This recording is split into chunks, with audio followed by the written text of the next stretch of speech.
5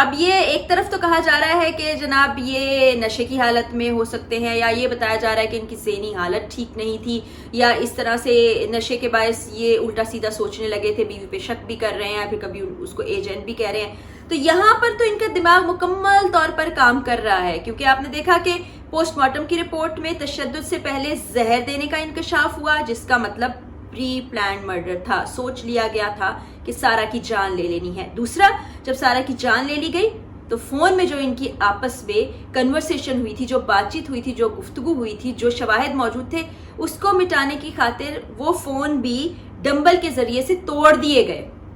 کہ پولیس کے ہاتھ کوئی شواہد نہ لگیں. تو یہ دیکھیں نا، یہ جو شفاق انسان ہے یہ انتہائی چالاک اور مکار بھی ہے. اس نے بڑی صفائی سے ہر چیز کا صفایا کرنے کی کوشش کی، اور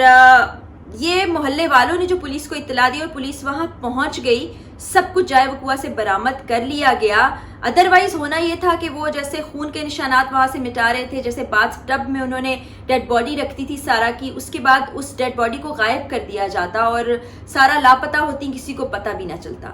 ابھی پولیس تفتیش کر رہی ہے، سارا کی فیملی کی جانب سے بھی بیانات ریکارڈ کروا دیے گئے ہیں. وہیں سے یہ بات سامنے آئی کہ سارا یہ سوچ رہی تھیں کہ اس طرح ان کے پیسے کو اڑایا جا رہا ہے، اور جو ان کی حقیقت تھی وہ بھی سامنے آنے لگی شاہ نواز قاتل کی، تو وہ ان سے الگ ہونے کا سوچ رہی تھی، جیسے کہ پہلی 2 بیگمات بھی ان سے علیحدگی اختیار کر چکی. اور پھر آپ نے دیکھ لیا کہ تشدد سے پہلے نشہ بھی دیا گیا،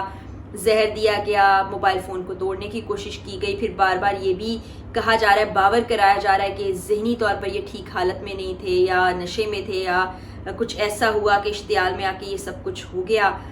یا شک کی بنیاد پر. ایسا کچھ نہیں ہے. اب یہ جو تمام چیزیں میں نے آج آپ کو بتائی ہیں، اس سے یہ ثابت ہوتا چلا جا رہا ہے کہ پہلے سے سوچ کے رکھا گیا تھا کہ سارا جب پاکستان پہنچیں گی تو ان کے ساتھ کیا کیا جائے گا، ان کو زندہ نہیں چھوڑا جائے گا، ان کی جان لے لی جائے گی. اور وجہ یہی ہے کہ وہ اپنی زندگی کو بدل نہیں سکتے تھے، تبدیل نہیں کر سکتے تھے، اور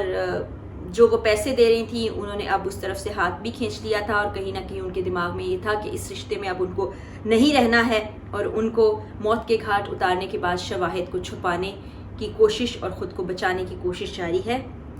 یہاں پر ہم بار بار کہہ رہے ہیں کہ ایاز امیر صاحب کا اس چیز سے تو تعلق نہیں ہے کہ ان کی بہو کو قتل کیا گیا، اس میں وہ ملوث نہیں ہے، لیکن وہ پاکستان کی نامور شخصیت ہے، تجزیہ کار ہیں، ان کی پولیٹیکل ایفیلیشن بھی ہے، ایک باشعور انسان ہیں، پڑھے لکھے ہیں. اب دیکھتے ہیں کہ وہ کیا سٹانس لیتے ہیں. دوسروں کے بارے میں تو ججمنٹل ہوتے ہیں، بات کرتے ہیں، کھل کے بڑے دھڑلے سے بات کرتے ہیں. اب اپنے بیٹے نے ایک معصوم خاتون کو جان سے مار دیا ہے، تو اس موقع پر وہ حق اور سچ کے ساتھ کھڑے ہوتے ہیں، یا پیسے کی بنیاد بنا کے، یا اپنے عسر و رسوخ کا استعمال کر کے اپنے بیٹے کو بچانے کی کوشش کرتے ہیں، جو کہ شفاق قاتل ہے.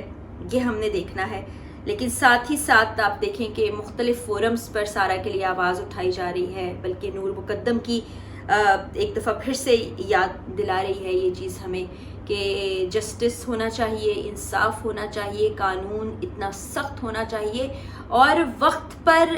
فیصلہ سامنے آنا چاہیے. کیونکہ جتنا وقت گزرتا چلا جاتا ہے لوگوں کے ذہنوں سے باتیں معدوم ہوتی چلی جاتی ہیں. ہم بھی ایسی ہی روش اختیار کر چکے ہیں کہ بھول جاتے ہیں. ابھی ظاہر جعفر کو تو سزا سنا دی گئی، لیکن سزا پر عمل درآمد نہیں ہوا. اب ہم یہ چاہتے ہیں کہ شاہ نواز جو شفاق قاتل ہے اس کو بھی سزا ملے، اور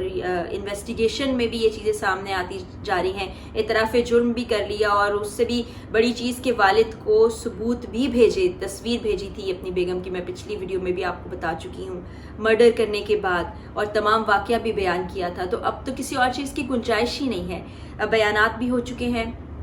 پولیس نے ابتدائی تفتیش میں جو چیزیں بتائیں وہ بھی میں نے آپ سے ڈسکس کر لی ہیں. اب انتظار ہمیں صرف اس دن کا ہے جب انصاف ہو، جب اس شخص کو عبرت کا نشان بنایا جائے، جب اس کو کڑی سزا دی جائے،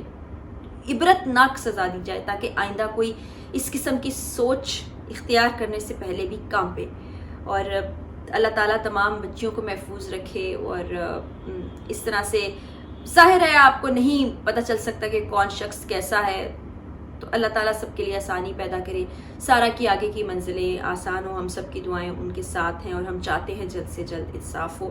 اگلی اپڈیٹس بھی میں آپ تک پہنچاتی لکھتی رہوں گی اور جاتے جاتے وہی دعا کروں گی، اللہ تعالیٰ ہمارے پیارے پاکستان اور ہم سب پاکستانیوں کا حامی و ناصر ہو۔ اللہ حافظ۔